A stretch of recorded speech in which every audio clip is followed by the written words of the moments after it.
Hello everyone, welcome back. कैसे हैं आप लोग? आशा करते हैं आप लोग बहुत अच्छे होंगे। डियर स्टूडेंट्स, आज का हमारा ये लेक्चर अप्लाइड मैथ सेकेंड के फर्स्ट चैप्टर का 6th लेक्चर होने वाला है। डियर स्टूडेंट्स, आज के इस लेक्चर में हम एक्सरसाइज 1.1 सॉल्व करेंगे। क्वेश्चन बहुत सारे हैं, सारे के सारे क्वेश्चन एक ही लेक्चर में नहीं सॉल्व हो सकते हैं।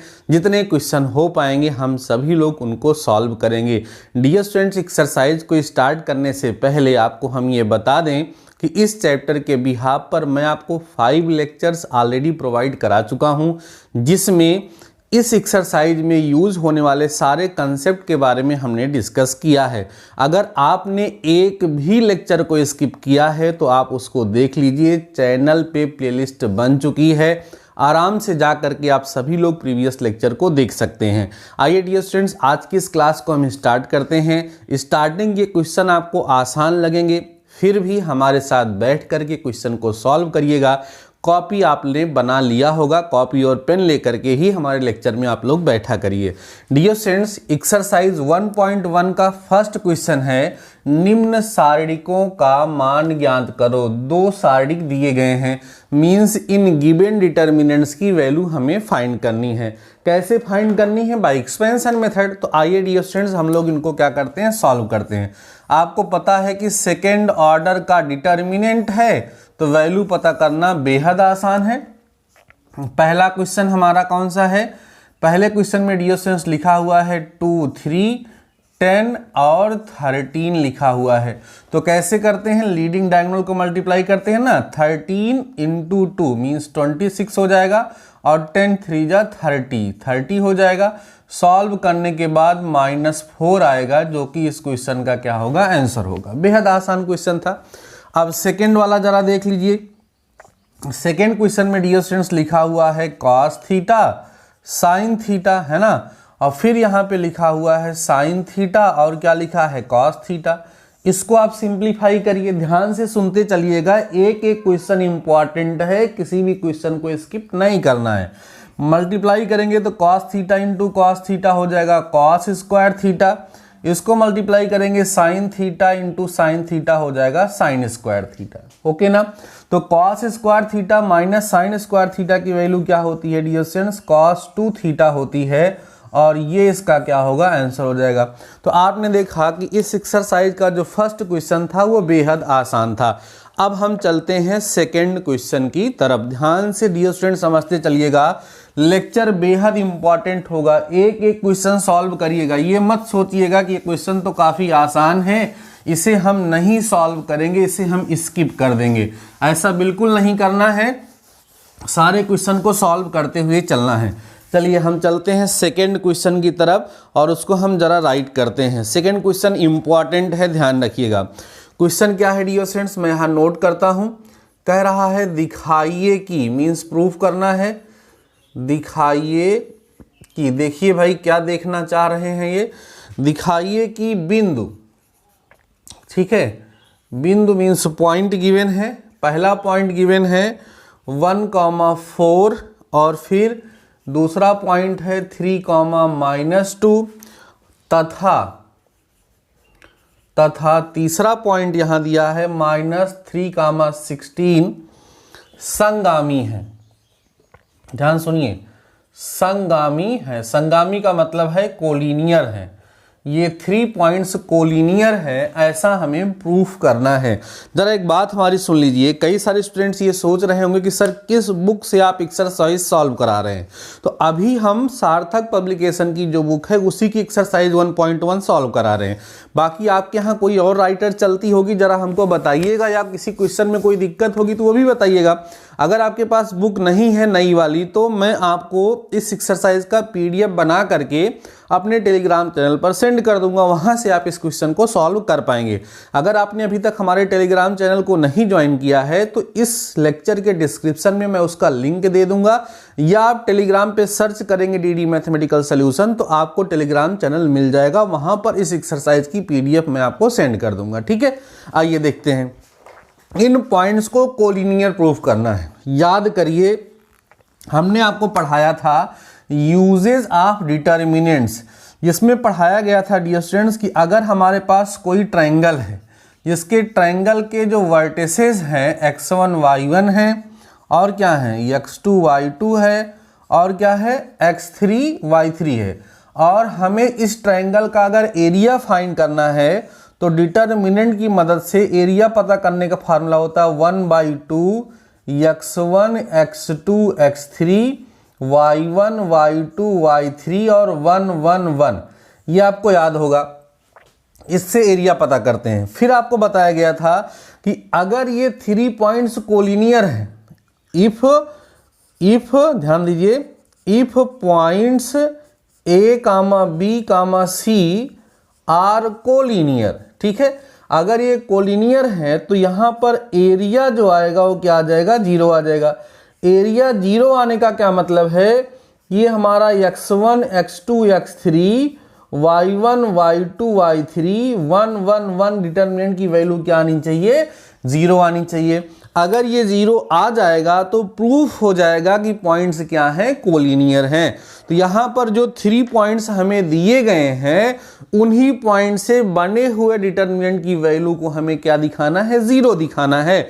अगर उनसे बने हुए डिटर्मिनेंट की वैल्यू को हम 0 के बराबर दिखा देंगे तो प्रूफ हो जाएगा कि ये पॉइंट्स संगामी हैं, या इंग्लिश में हम कहें तो कोलिनियर हैं। ठीक है, आइए हम इसको प्रूफ करते हैं। ध्यान से समझते चलिएगा, ठीक है, ध्यान से समझते चलेंगे। लेक्चर इंपॉर्टेंट है, कहीं पर भी स्किप नहीं करेंगे। हम यहाँ सबसे पहले डियर स्टूडेंट्स लिख देते हैं गिवन पॉइंट्स, ठीक है। गिवन पॉइंट्स कौन कौन से हैं, x1 y1 क्या है 1, 4 है, x2 y2 कितना है 3, -2 है, और x3, y3 कितना गिवन है हमें -3, 16 गिवन है। ठीक है, therefore determinants by given points determinant बना लीजिए। कैसे बनाएंगे, ऐसे बनाते हैं ना, x1 x2 x3 y1 y2 y3 1 1 1 ऐसे बनाते हैं। ठीक, अब यहां पर x1 की वैल्यू कितनी है भैया 1 है, x2 कितनी है 3 है, x3 कितनी है -6 है। ऐसे ही y1 आपके पास 4 है, y2 आपके पास -2 है, y3 आपके पास 16 है, और यहां लिखेगा 1 1 1। अब हम क्या करेंगे, इसी को एक्सपेंड कर देंगे, इसकी वैल्यू फाइंड करेंगे। अगर इसकी वैल्यू 0 आ जाती है तो प्रूफ हो जाएगा कि पॉइंट्स क्या हैं, कोलिनियर हैं। चलिए ध्यान दीजिए, पहले रो के रिस्पेक्ट में एक्सपेंड कर रहा हूं, 1 लिखूंगा, जिस रो जिस कॉलम में है छोड़ूंगा, -2 16 1 और 1 लिखेंगे। ठीक है, उसके बाद इसको लिखेंगे, इसका साइन माइनस में होता है तो -4, जिस रो जिस कॉलम में है छोड़ेंगे, 3 -3 1 और 1 लिखेंगे। ठीक है, उसके बाद हम +1 लिखेंगे, 1 जिस रो जिस कॉलम में है छोड़ेंगे, जिस रो जिस कॉलम में है छोड़ेंगे तो क्या बचेगा यहाँ 3 -3 बचेगा, और -2 और 16 बचेगा। ठीक है, अब इसको हमें क्या करना डियर स्टूडेंट, सिंप्लीफाई करना है और इसकी वैल्यू पता करनी है। चलिए मल्टीप्लाई करेंगे तो -2 आएगा, -16 आएगा। ठीक है, -4 यहाँ रहने दो, यहाँ 3 आएगा और प्लस में 3 हो जाएगा। ओके ना, प्लस में यहाँ 1 रहने दीजिए, ये हो जाएगा 16 3 48 48 हो जाएगा, 3 दूना 6 -6 यहाँ पर आ जाएगा। ठीक है, और सॉल्व करिए, कितना आएगा -2 -16 -18 हो गया, और यहाँ पे 3 3 6 24 -24 हो गया, और प्लस में डियर स्टूडेंट्स यहाँ कितना बचेगा, देखिए 48 में से 6 अगर आप माइनस करेंगे तो प्लस में 42 बचेगा। अब इन दोनों को ऐड करिए जरा, 8 4 12 2 1 3 4 -42 यहाँ आएगा, और प्लस में कितना आएगा यहाँ पर 42 आएगा, तो इक्वल टू क्या आ गया 0 आ गया। तो आप यहाँ कह सकते हैं hence given points are collinear, या कह सकते हैं दिए गए जो बिंदु हैं वो क्या हैं, संगामी हैं। ये बहुत ही आसान सा क्वेश्चन था। कंसेप्ट क्या यूज हुआ है वो भी मैं आपको फिर से बता दिया हूं, और क्वेश्चन भी हमने यहाँ पर आपको सॉल्व करा दिया है, समझ में आ गया होगा। इसको हम इरेज करने चल रहे हैं, आप चाहें तो इसको अभी नोट कर सकते हैं या स्क्रीनशॉट ले सकते हैं। वैसे स्क्रीनशॉट लेने की आवश्यकता डियर स्टूडेंट्स पड़नी नहीं चाहिए, ठीक है। क्वेश्चन को हमारे साथ साथ आपको सॉल्व करते हुए चलना है। अगर क्वेश्चन को आप हमारे साथ साथ सॉल्व करते हुए चलेंगे ना तो आपके लिए बेहतर होगा और हमारे लिए भी बेहतर होगा, क्योंकि आपको ज़्यादा अच्छे तरीके से समझ में आएगा। अगले क्वेश्चन की तरफ हम चलते हैं जो माइनर्स और कोफैक्टर्स पर आधारित है। ये भी बहुत ही अच्छा क्वेश्चन है, आइए ध्यान से देखिए। क्वेश्चन नंबर डियर स्टूडेंट्स है 3, मैं यहाँ क्वेश्चन नोट कर रहा हूँ। क्वेश्चन है सारणिक, ध्यान दो डियर स्टूडेंट। सारणिक मीन्स एक डिटर्मिनेंट हमें दिया है। सारणिक है कौन? 1 2 3 और क्या लिखा हुआ है 4 5 6 7 8 9, ठीक है। में इस सारणिक में क्या करना है? 2 बातें पूछ रहा है। पहला पूछ रहा है अवयव मीन्स एलिमेंट्स।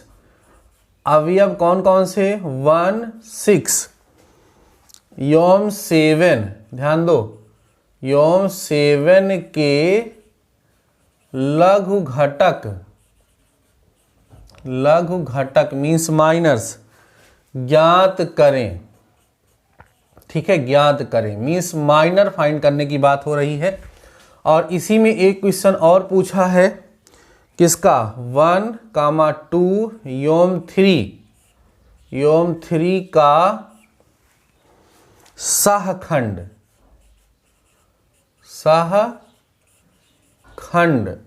जिसको इंग्लिश में क्या बोलते हैं? कोफैक्टर, ठीक है। ज्ञात करें। ये 2 क्वेश्चन यहां पर पूछे जा रहे हैं इस थर्ड क्वेश्चन के बिहाफ पर। आइए हम लोग समझते हैं, इसको हम लोग सॉल्व करते हैं। ध्यान से समझते चलिएगा। सॉल्यूशन में सबसे पहले आप लिख लीजिए गिवन डिटर्मिनेंट। ध्यान देना डियर स्टूडेंट्स, क्या लिखेंगे? Given determinants. हमें जो डिटर्मिनेंट्स गिवन है जरा उसको हम लिखते हैं 1 2 3 4 5 6 7 8 9, ठीक है। ये हमको दिया गया है। अब माइनर किसका किसका पता करना है? 1 का, और लघु घटक मीन्स क्या होता है भैया? माइनर होता है ना। लघु घटक मीन्स माइनर होता है। हमें माइनर किसका किसका पता करना है? 1 का, 6 का और 7 का। हमने आपको पढ़ाया है कि माइनर या कोफैक्टर्स किसके पता करते हैं? एलिमेंट्स के पता करते हैं। तो जिस एलिमेंट का माइनर या कोफैक्टर हमें फाइंड करना होता है, वह एलिमेंट जिस रो जिस कॉलम में है उसको हम छोड़ देते हैं और उसकी वैल्यू को पता कर लेते हैं। तो चलिए हम किसका पता करेंगे? 1 का लघु घटक। ध्यान दो, 1 का लघु घटक। अब पहले देखो इसमें 1 है क्या? ये 1 यही है। इसके लघु घटक को हम किससे दिखाएंगे? m11 से दिखाएंगे। किससे दिखाएंगे? ये पहले रो पहले कॉलम का एलिमेंट है। देयरफॉर m11 क्या होगा? ये जिस रो जिस कॉलम में है छोड़ दो तो क्या बचेगा? 5 6 8 और 9। अब इसी को सिंप्लीफाई कर लो। This implies that m11 equal to 9 5 जा 45 और 8 छंगे 48 48। तो m11 की वैल्यू जो आपको मिलेगी 45 में से 48 घटाओगे तो -3 मिलेगा। ये m11 किसका लघु घटक है? 1 का लघु घटक है। इसको हम m11 से दिखाते हैं। अब हम क्या करेंगे? किसका पता करेंगे? 6 का। ध्यान दो, 6 का लघु घटक। ध्यान देना, 6 के लघु घटक को 6 है कहाँ? देखो ये है। ये कौन सा रो है? थर्ड रो सेकेंड कॉलम है। मीन्स m32 की वैल्यू पूछ रहा है। किसकी पूछ रहा है? m32 की वैल्यू पूछ रहा है। तो देयरफॉर m32 जो होगा डियर स्टूडेंट्स वो क्या होगा? 6 जिस रो जिस कॉलम में है उसको छोड़ो तो बचा क्या? 1 2 7 और 8। 1 2 7 और 8, ठीक है। इसको जरा हम सॉल्व करेंगे तो कितना आएगा? 8 माइनस में 7 2 जा 14, 8 6 14 होता है। तो m32 जो आपको मिलेगा वो कितना मिलेगा? माइनस में 6 मिल जाएगा।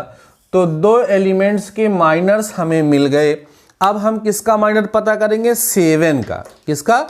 7 का। ध्यान समझते चलिए। 7 का लघु घटक, ध्यान दें, 7 का लघु घटक। तो 7 है कहाँ, जरा हम देख लें। 7 फर्स्ट रो थर्ड कॉलम में है, मीन्स M13 की बात हो रही है। देयरफॉर M13, ये जिस कॉलम में छोड़ो इसको और इसको छोड़ो, 2 3 5 6 बचेगा। क्या बचेगा? 2 3 एंड 5 6 यहाँ पर बचेगा। सॉल्व करते हैं। M13 इक्वल टू 6 2 जा 12 और 5 3 जा 15 हो गया। तो M13 जो आपको मिल जाएगा वो कितना मिलेगा? -3 मिल जाएगा। तो फाइनल आंसर जो आपको मिल गया वो क्या क्या मिल गया भाई? पहला जो यहाँ पर हमको मिला M11 वो -3 मिला, ठीक है। दूसरा हमें क्या पता करना था? M32 भैया कितना मिल गया? -6 मिल गया। और क्या पता करना था? M13 पता करना था जो कि -3 मिल गया। और उसकी भाषा में कहें तो ये जो है किसका लघु घटक है? 1 का, और ये किसका है? 6 का, और ये किसका है? 7 का है। तो ये आपको समझ में आ गया होगा। अब हम क्या पता करेंगे? कोफैक्टर्स पता करेंगे। ये अभी हमने कौन सा पार्ट सॉल्व किया? पहला पार्ट सॉल्व किया। अब हम जरा देखते हैं सेकेंड पार्ट, ध्यान दें। तो क्या पता करना है? ए का सहखंड, ध्यान सुनिएगा, ए का सहखंड हमें प्राप्त करना है। तो ए मीन्स 1 का, तो 1 क्या है? यही तो है ना, मीन्स A11 पता करना है। ध्यान सुनते चलिए, A11 पता करना है। देयरफॉर A11 कैसे निकलेगा? -1 की पावर 1 + 1 और M11, ध्यान दीजिए, A11 -1 की पावर 2 तो प्लस ही हो जाएगा। M11 की वैल्यू ऑलरेडी हम लोग फाइंड किए, कितना? -3, तो वैल्यू वही आएगी ना, क्योंकि इसका साइन तो प्लस हो गया, तो कितना आएगा? -3। अब देखिए A11 भी हमें यहाँ पर आसानी से पता चल चुका है। अब हमको 2 का कोफैक्टर पता करना है, तो क्या लिखेंगे? 2 का सहखंड। सहखंड मीन्स क्या होता है भैया? कोफैक्टर। ध्यान दीजिए, सहखंड मीन्स क्या होता है? कोफैक्टर्स होता है, ठीक है। 2 का सहखंड हम पता करेंगे, तो 2 है कहाँ, जरा देखो, ये है, तो कौन है? A21 है। ये क्या है? A21 है।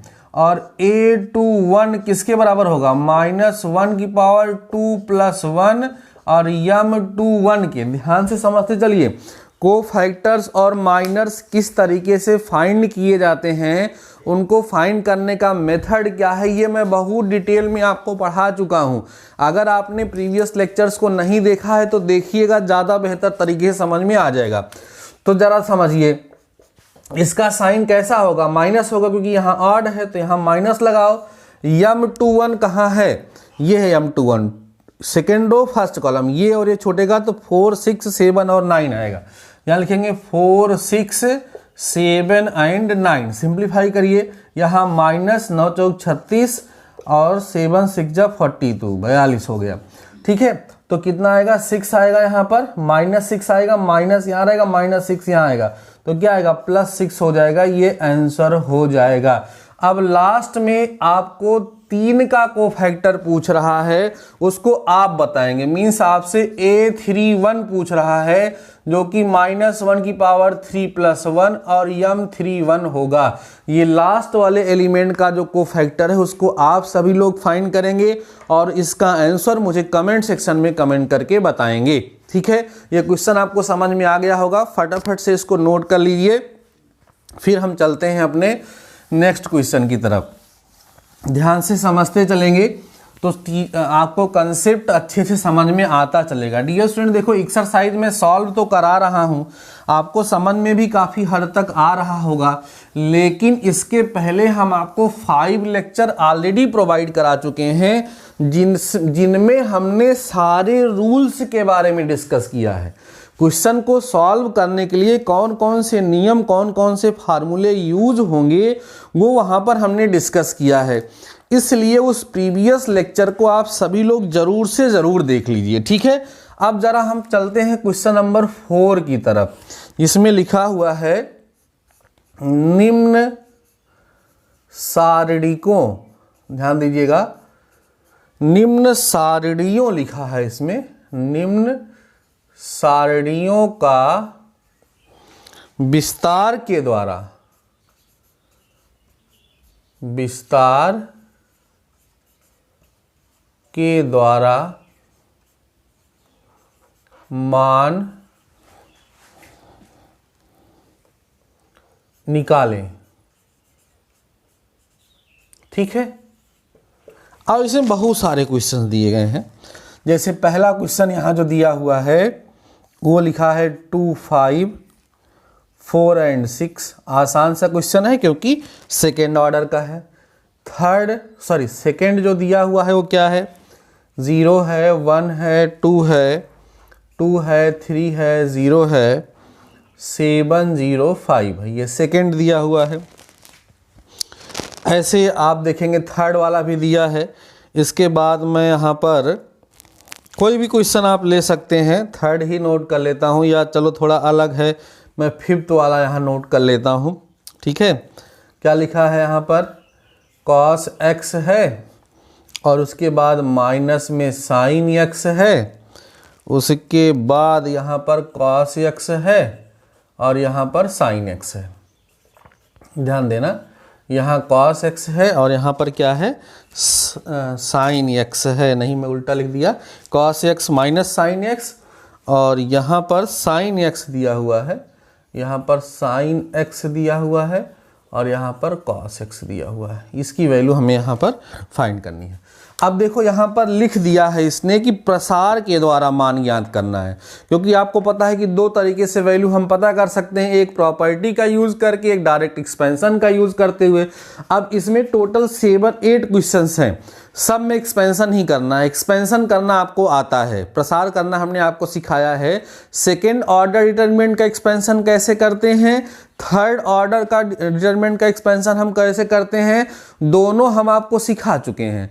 तो आप लोग इसको लगा सकते हैं। बस यही 2-3 क्वेश्चन मैं सॉल्व करूंगा, बाकी इसके सारे पार्ट आप लोग अपने आप से सिंप्लीफाई करेंगे, सॉल्व कर लेंगे। ठीक है, चलिए हम आगे बढ़ते हैं। क्वेश्चन नंबर 1 का सलूशन करते हैं। एकदम आसान सा क्वेश्चन है, इसमें तो कुछ बताना ही नहीं है आपको, लेकिन ठीक है, दिया गया है तो सॉल्व कर लेते हैं। क्या लिखा है, 2, 5, 4 और 6। कैसे करते हैं, 6 को इधर मल्टीप्लाएंगे 12 हो जाएगा, 5 चौके 20 इधर हो जाएगा। तो आंसर कितना आएगा बच्चों, -8। ये पहला क्वेश्चन आसानी से सॉल्व हो गया। सेकेंड ऑर्डर का था तो कोई झंझट नहीं थी। अब हम सेकेंड वाला पार्ट जरा देख लेते हैं। ये क्या है, 0, 1, 2, 2, 3, 0, 7, 0, 5। चूंकि एक्सपेंशन करना है तो एक्सपेंशन आप फर्स्ट रो के रिस्पेक्ट में कर लीजिए या फर्स्ट कॉलम के रिस्पेक्ट में कर दीजिए। तो हम यहां लिख देंगे, ध्यान दीजिए क्या लिखेंगे, expanding respect to R1। R1 means पहला कॉलम, पहला रो। तो क्या लिखेंगे यहाँ, सबसे पहले 0, ये और ये छोड़ते हैं हम, यहाँ लिखेंगे 3, 0, यहाँ लिखेंगे 0 और 5। और इसका साइन कैसा होगा, माइनस, तो -2 लिखेंगे। जिस रो जिस कॉलम में है छोड़ेंगे, क्या बचेगा, 1, 2, 0 और 5। ध्यान समझ से चलिए। उसके बाद किसकी बारी आएगी भैया, 7 की बारी आएगी। 7 लिखेंगे, 7 जिस रो जिस कॉलम में है छोड़ दीजिए, तो क्या बचेगा, 1, 2 बचेगा, 3 और यहाँ पर क्या बचेगा, 0 बचेगा। क्लियर। अब इसको सिंप्लीफाई करिए। यहाँ पर चूंकि 0 है तो 0 से मल्टीप्लाई होने के बाद ये पूरा का पूरा 0 हो गया। यहाँ बचा आपके पास -2, ये इससे मल्टीप्लाई होगा 5, ये इससे मल्टीप्लाई होगा माइनस में 0 हो जाएगा। प्लस में यहाँ हम लिखेंगे 7, यहाँ करेंगे 0 और 2, 3 जा 6, यहाँ पर -6 आ जाएगा। अब इसको सॉल्व कर लीजिए। सॉल्व करेंगे तो यहाँ पे -2 × 5 -10 आएगा और यहाँ पे माइनस में 42 आएगा। सॉल्व करेंगे तो ओवरऑल -52 जो होगा डियर स्टूडेंट्स, इसका आंसर आ जाएगा। बाकी आप लोग आंसर चेक कर सकते हैं, इसमें कोई समस्या तो है नहीं। ठीक है, मैं देख लेता हूँ जरा। यहाँ क्वेश्चन नंबर 4 का सेकेंड पार्ट आ रहा है -52। ठीक है, क्लियर है। अब हम लोग जरा इसको फिफ्थ वाला और लास्ट वाला देख लेते हैं। फिफ्थ पार्ट जो है डियर स्टूडेंट्स क्या लिखा हुआ है, यहाँ पर लिखा है cos x, माइनस में लिखा हुआ है sin x, फिर लिखा है sin x और फिर लिखा हुआ है cos x। करिए भाई मल्टीप्लाई करेंगे तो ये इसके साथ जाएगा, हो जाएगा cos x माइनस जब आप cos x into cos x करेंगे तो क्या हो जाएगा, यहाँ cos स्क्वायर x, माइनस में यहाँ हो जाएगा माइनस में sin स्क्वायर x। फाइनली आपको मिलेगा cos स्क्वायर x प्लस ये मल्टीप्लाई होगा तो हो जाएगा sin स्क्वायर x। तो cos square x plus sin square x कितना होता है, 1 होता है, जो कि इस क्वेश्चन का क्या होगा, आंसर हो जाएगा। तो टोटल इस क्वेश्चन में 8 पार्ट्स दिए गए थे, जिसमें से हमने 3 पार्ट सॉल्व किए। ध्यान दें हमारी बात को, टोटल 8 पार्ट्स दिए गए थे, इसमें से हमने 3 पार्ट सॉल्व किए। एक और सॉल्व कर देता हूँ 6th वाला, क्योंकि उसमें आयोटा वगैरह लगा हुआ है तो उससे अब बच्चे कंफ्यूज हो सकते हैं। बाकी सारे पार्ट को आपको खुद ब खुद सॉल्व करना है, और अगर किसी क्वेश्चन में दिक्कत आती है तो आप हमसे पूछ सकते हैं, मैं उसको आपको बताऊंगा। 6th पार्ट और सॉल्व करूंगा, देखिए ध्यान से, ठीक है।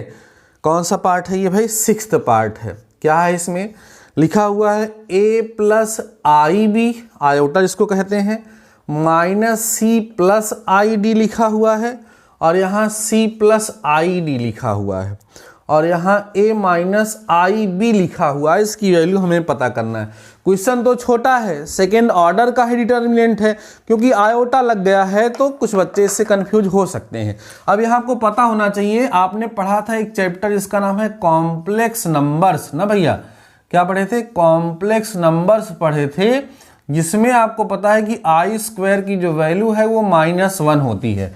सो उस लॉजिक का यूज जरा हम लोग यहाँ पर करेंगे। तो सिंप्लीफाई करिए इसको, क्या होगा, इसको इससे करेंगे तो a प्लस आयोटा बी है ना, into a minus iota B, फिर माइनस यहाँ क्या होगा c plus I D, into में minus C plus I D, ऐसा हो जाएगा। अब यहाँ पर वर्गांतर वाला कंसेप्ट लगेगा तो हो जाएगा a square minus I square B square, ठीक, माइनस कैपिटल ब्रैकेट लगा देता हूँ, माइनस यहाँ लगेगा तो हो जाएगा minus C square plus I square D square. Solve करिए, a स्क्वायर हो गया, क्योंकि आई स्क्वायर की वैल्यू कितनी होती है, -1, तो यहाँ प्लस हो जाएगा, बी स्क्वायर माइनस, यहाँ पे माइनस सी स्क्वायर रहेगा ही रहेगा। अब आई स्क्वायर की वैल्यू -1 होती है तो यहाँ हो जाएगा माइनस डी स्क्वायर, ठीक है। और सॉल्व करेंगे तो क्या मिलेगा, a square plus B square minus अंदर जाएगा प्लस सी स्क्वायर, ये जाएगा तो हो जाएगा प्लस डी स्क्वायर। तो फाइनल आंसर यही आएगा आपका। आंसर क्या आएगा भैया, आंसर भी इसका कुछ अलग ही आ रहा है। क्या रहा है, a square plus B square plus C square plus D square, this will be the answer of this question. समझ में आ गया होगा आप लोगों को, ठीक है। भले ही थोड़ा सा अलग दिख रहा था, लेकिन क्वेश्चन का आंसर जो है वो बड़ा ही आसान सा आया है, समझ में आ गया होगा। टोटल 8 पार्ट थे, 8 में से 4 हमने आपको सॉल्व करा दिए हैं, 4 आपको खुद से सॉल्व करना है। उम्मीद करता हूँ आप लोग सॉल्व करेंगे। इस एक्सरसाइज में बहुत सारे क्वेश्चंस हैं, लेकिन ध्यान रखिएगा, मैं सारे के सारे क्वेश्चंस को आपको सॉल्व कराऊंगा, बेहतरीन तरीके से सॉल्व कराऊंगा, ठीक है। कहीं किसी प्रकार की कोई दिक्कत आपको नहीं आएगी। सारे की सारी टॉपिक बेहतरीन तरीके से समझाने का प्रयास मैं आपको कर रहा हूं। और अगर डियर स्टूडेंट्स आपको लेक्चर्स पसंद आ रहे हैं, टॉपिक अच्छे से क्लियर हो रहा है, तो कमेंट सेक्शन में कमेंट करके बताना बिल्कुल मत भूला करिएगा। ज़रूर से ज़रूर हमें बता दीजिए कि आपको लेक्चर कैसा लगा, कितना समझ में आया, कितना नहीं समझ में आया। उससे हमें मोटिवेशन मिलता है और हम आपके लिए और बेहतर करने का प्रयास करते हैं। अगर आपको लेक्चर पसंद आया है तो एक बार अपने दोस्तों के साथ ज़रूर से ज़रूर शेयर कर दीजिए, अगर आपको लगता है कि मैं फ्री में आप सभी लोगों के लिए मेहनत कर रहा हूं। इसके अतिरिक्त अगर आपने अभी तक हमारे टेलीग्राम चैनल को नहीं ज्वाइन किया है तो इस लेक्चर के डिस्क्रिप्शन में लिंक है, उसको ज़रूर से ज़रूर ज्वाइन कर लीजिए।